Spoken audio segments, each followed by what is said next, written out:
ముఖ్యమంత్రి వర్యులు రేవంత్ రెడ్డి గారు, ఐటీ శాఖ మంత్రులు శ్రీధర్ బాబు గారు, అదేవిధంగా అధికారిక డెలిగేషన్ తోటి మరి అమెరికా, అదేవిధంగా దక్షిణ కొరియా పర్యటన మరి తెలంగాణకి కొత్త వనరులను సమకూర్చడంలో సక్సెస్ అయింది అనేటటువంటి దానికి మొదటి మెట్టుగా కాగ్నిజెంట్ తోటి ఏదైతే 10 లక్షల చదరపు అడుగుల్లో ఆల్రెడీ ఇక్కడ ఉంటున్నటువంటి సంస్థని ఎక్స్పాండ్ చేసేటటువంటి దాంట్లో సుమారు 15,000 మందికి మరి కొత్తగా ఉద్యోగాల కల్పనకి ఈరోజు పునాది రాయి పడింది. ఇది తెలంగాణ మొత్తం కూడా హర్షిస్తా ఉంది.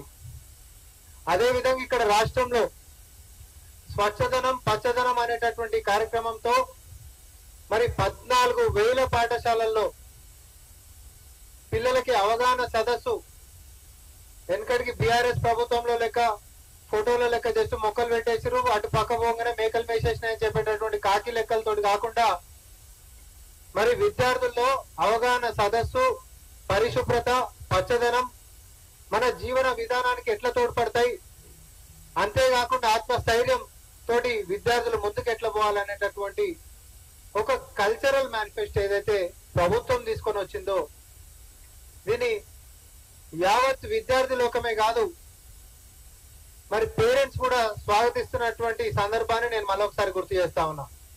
గత చరిత్రలో ఎప్పుడన్నా జరిగిందా? తెలంగాణ నుంచి దశాబ్ది కాలంలో ఒక ముఖ్యమంత్రి గారు రాష్ట్రానికి నిధులు తీసుకొని వచ్చేటటువంటి దాంట్లో కంపెనీలను తీసుకొని వచ్చేటటువంటి ప్రయత్నంలో భాగంగా ఈ రోజున ముఖ్యమంత్రి గారు ఖండాలు దాటిపోయినటువంటి చరిత్ర ఉండేనా?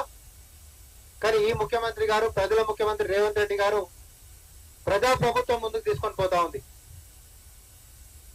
అదేవిధంగా ఇక్కడ యంగ్ ఇండియా స్కిల్ యూనివర్సిటీకి సంబంధించినటువంటి పునాదిరా వేస్తే ఉపసం తోటి కుళ్ళుతోటి ఈరోజు అక్కసు వెళ్ళగక్కుతున్నటువంటి కేటీఆర్ గారి యొక్క వ్యాఖ్యలు కానీ లేకపోతే ఆయన ట్విట్టర్ ప్రపంచంలో ఆయన చేస్తున్నటువంటి పోస్టులు కానీ చూస్తే మనకు అర్థమైపోతుంది.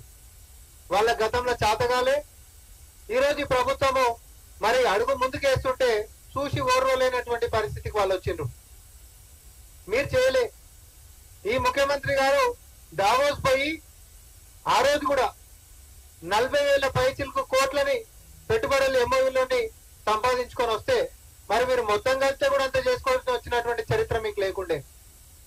స్కిల్ యూనివర్సిటీ అనేటటువంటిది ఇటు ప్రభుత్వంలో మేము ఇచ్చినటువంటి మాట ప్రకారం మొన్న అసెంబ్లీ సెషన్స్ లో జాబ్ క్యాలెండర్ మాట మీద నిలబడి ఎట్లయితే ఇచ్చినామో అదే విధంగా ప్రైవేట్ రంగాన్ని కూడా, విద్యా రంగాన్ని, అదే విధంగా స్కిల్ ని, ఈ రెండింటిని కూడా ఇవి చైనా గాని, సింగపూర్ గాని, సౌత్ కొరియా గాని ఈరోజు అడ్వాన్స్డ్ దేశాలు ఏవైతే మరి టెక్నాలజికల్ ఆస్పెక్ట్స్ లలో ఇది బ్రహ్మాండమైనటువంటి ఫలితాలు చూపిస్తున్నాయో అసలు వీళ్ళ యొక్క సక్సెస్ రేట్ ఏడుంది, వీళ్ళు ఎట్లా ఇతర దేశాల కంటే రాణిస్తున్నారు అనేటటువంటి ఒక ఆలోచన చేసినటువంటి ముఖ్యమంత్రి గారు ఎందుకు మన రాష్ట్రంలో ఇంత స్కిల్ ఉంటున్నటువంటి, ఇంత నైపుణ్యం ఉంటున్నటువంటి పిల్లలు ఉండగా అన్ని వసతులు, అన్ని వనరులు ఇచ్చేటటువంటి శక్తి మన సామర్థ్యాలు మనకు ఉండగా కూడా మనం ఎందుకు చేయలేమనేటటువంటి ఒక కాంపిటేటివ్ స్పిరిట్ తోటి ఒక పునాది రాయి వేసిండు.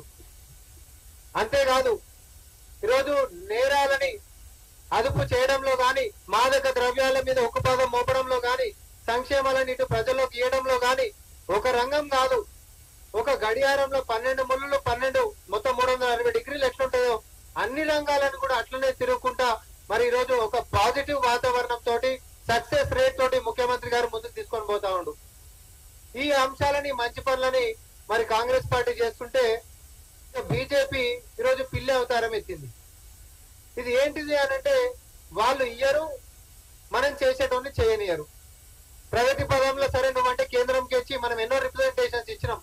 ముఖ్యమంత్రి గారు అదే విధంగా మంత్రులతోటి కలిపి పోయి మాకు గీగి పనులున్నాయి సార్, తర్వాత విభజన చట్టంలో హామీలు రావాలి, తర్వాత మూసీ రివర్ ఫ్రంట్ కి సంబంధించినటువంటి మాకు ప్యాకేజ్ కావాలి, పాలమూరు రంగారెడ్డికి మాకు ప్యాకేజ్ కావాలి, లేకపోతే RRR కి మాకు మీరు ఇవ్వాల్సినటువంటి బాధ్యతగా ఉంది.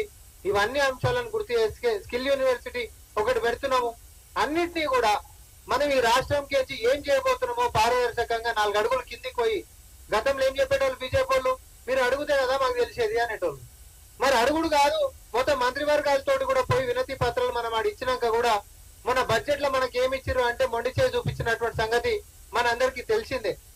అయినప్పటికీ ఇక మంచో చెడో మనం అడగడం మన బాధ్యత, ఇయ్యడం ఇయ్యకపోవడం అనేటటువంటిది వాళ్ళ విచక్షణకు మనం మొదలు పెడదాం. ఇది తెలంగాణ మీద చూపిస్తున్నటువంటి వివక్ష అనేటటువంటిది సభా సాక్షిగా మనం తీసుకున్నటువంటి తీర్మానంతో మనం ముందుకు పోయినాం. అయితే దీని మీద బీజేపీ నేతలు ఏమని మాట్లాడతారు? స్కిల్ యూనివర్సిటీ పెడతానంట భూ కుంభకోణాలు మనం చేస్తున్నామట. బండి సంజయ్ గారు మాట్లాడతారు. ఏమైనా అర్థం పడదాం ఉందా? ఈరోజు మత కళాలు లేకపోతే మతపరమైనటువంటి చిచ్చులు పెట్టి ఎంపీ ఎట్లా గెలవాలి అనేటటువంటి స్కిల్ తప్ప ఆయనకి ఇంకో స్కిల్ ఉంటున్నటువంటి చరిత్ర ఉందా? లేకపోతే గతంలో మీరు ఏదైతే పాదయాత్ర మొదలు పెట్టిరో ఆ రోజు మీరు మొదలు పెట్టినటువంటి వసూళ్ల పర్వం తట్టుకోలేకనే కదా మీ పదవిని ఊడవీకేసి పక్కకు జరిపింది. అర్ధరాత్రి పూట మరి అధ్యక్షుడిని మార్చింది. మీరు ఈ రోజు కుంభకోణాల గురించి మాట్లాడితే ఎట్లా బండి సంజయ్ గారు? ఈ అంశం కూడా చర్చ మనం పక్కన పెడదాం.